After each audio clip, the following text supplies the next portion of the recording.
the allocation of funds and the formula utilized for the disbursement of these funds to cities and towns. Unfortunately, it looks as though they're trying to put it all out there at once and make that realignment pretty much all in 1 year. Now, I know that some members of the House have been advocating that, yeah, we should probably take a look at the allocation of funds, however, phase it in so that the impact isn't so significant on communities such as North Reading. Hopefully, the Senate President, Senate Ways and Means Chairman will see fit to come up with a proposal, which then go to the conference committee, and we can get the level of funding restored. So I'll accept the motion to authorize the chair to send the letters. So moved. Second. Moved and seconded. All those in favor, please say aye. Aye. Those opposed? Unanimous. Mr. Chairman. Yes, sir. This is probably as good a time as any to bring this particular issue up, and this isn't exactly a rosy picture either. But I was going to save this for all the new business. But what I did do this morning, I've been constantly riding out on Concord Street and noticing the Teradyne buildings not being worked on, and I finally made a couple calls over to Teradyne and got to talk to a fellow by the name of Stuart Satan, who was one of the fellows that were here and presented the thermal imaging unit to the town of North Reading's fire department. So before I did that, I'm saying to myself, what's going on with these buildings? So I went to the assessor's office this morning and talked with Dick Simmons and got a copy of a memo that had been sent to George Dow back in January 22nd regarding new growth projections, and everybody knows how I feel about new growth projections. This year we pumped into the tax levy limit $515,000 in new growth revenues. I asked Dick Simmons if in fact he knew that the construction on that new building out at Teradyne was not going forward, that they were just going to close it in, make it watertight, and just do the what do you call it, outside, cleaning up the outside, and what am I trying to say? Finishing the outside, the outer shell. The landscaping to make the building tight. So we dug out the memo, make a long story short, and according to Dick Simmons, on this particular issue with just Teradyne, this is what it says. The actual number of permits issued has decreased slightly since the first half of fiscal year 2000. The face values of permits have increased, which reflects a sharp increase in total value. However, this is largely the result of the new building that Teradyne is building at 100 River Park. That building alone will cost $9.7 million and will result in $149,700 in new growth revenues. Well, since I talked to Dick Simmons, I called over to Teradyne, and I went over this afternoon at 4 o'clock and talked to Stuart Satan. He's the vice president and treasurer of Teradyne. And I sat with him for about a half an hour to find out what they were doing with the buildings. After I sat down with them, not only are they not going to use building number 3, but they're not going to use building number 4, and they're only going to use 80% of building number 7. The two buildings that they're not going to use at all are estimated in tax value, and assessed value at about $20 million. So with not either one of them being occupied, that means the town of North Reading is going to be short somewhere around $450,000 in tax revenue. $150,000 of that is in the new growth revenue projection. And we went to town meeting this year, and I objected to this when we went and done this. We plugged not only that $150,000 into the new growth revenue and added it to the tax levy limit, but we went to town meeting and appropriated a $34 million budget. And when you take out the $100,000 and $111,000 that the school is going to be missing in Chapter 70 fund, then you take out this there'll probably be an ending result of somewhere around $80,000 to $100,000 in new growth revenues that we're not going to get. That places us in an override situation before we get to fiscal 2002. Exactly the position that some members on this board fought with the finance committee and fought with this board about prior to town meeting. I've never thought it's right to spend money we don't have, and here's a clean example of it, where we're going to be in an override situation right after this election.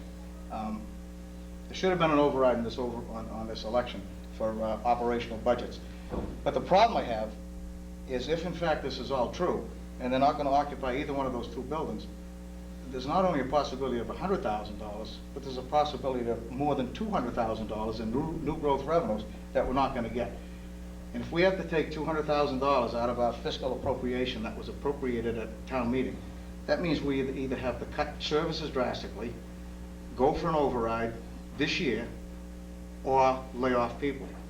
So my suggestion is, first of all, I would like to see the town administrator go meet with the Teradyne officials, Tom, with the assessing department, and find out really where we're at, because this is a huge amount of money that we're gonna be in deficit. And it's a position we really don't want to be in going into the fiscal year in July. But my suggestion to the board is, the other issue that I had stressed strongly opposed to was the creation of the human resources position of $50,000. And I would like to ask the board to put that position on hold until after Mr. Younger and the finance department has a chance to look at the numbers and see if in fact we can even afford to put this human resources person on. Because I would hate to put him on and then have to either lay him off or lay somebody else in some other positions off next year, or ask for a substantial override between now and, say, October. These numbers, when I went over there, it was scary. The other thing they told me when I met with them this afternoon was that they've laid off 650 full-time employees and 1,500 temporary employees. And he also said if in fact the economy doesn't pick up, they will be laying off more people and possibly shutting some other areas down. So it doesn't paint a real pretty picture for the area of using new growth revenues that we don't even have and plugging them into the operational budget for the next fiscal year. So those are the numbers that I came up with this morning. So I just think the board should take a proactive position that we talk about and really put that position of human resource on hold temporarily, at least until everybody has an opportunity to look at the numbers again. Because if these numbers are true, and those numbers are true that you're talking about, and talking with Brad Jones, and nobody's too not feeling realistic that we're going to get any of these money. So I just think we're in a crisis, not in a crisis situation, but we're in a bad situation financially. And I guess, Tom, I guess I'm going to ask you, did you know that this was all taking place? Did you know there's a possibility of this happening? Mr. Chairman? Yes. First of all, our new growth figures are generally conservative as far as figures go. And if Teradyne was going to be affecting the new growth figures, it would have been, my understanding was we would have been notified by our finance office and made the appropriate changes. I'll look into that, but... Well, I think that's what bothers me, Tom, is if in fact they are, and that's why I went to the assessors this morning to find out how much of the new growth revenues came from the Teradyne tax revenue, and what he told me was $149,000 of it. So I'm sorry, did you find which buildings though? He defined only one building, and that was the building at 100 Concord Street. And when I got over there, it's not only one building, but it's two buildings. And it's $20 million instead of $9.7 million. It was $20 million in buildings that are being built, and they're not going to apply for occupancy permits for either one of the two, which means that they could realistically only be assessed for whatever portion of construction that's completed on January 1st of 2001. So the tax bill will only relate to the value of the property of January 1st, 2001. So I mean, that's where I think you should, really look into this one and get back to the board.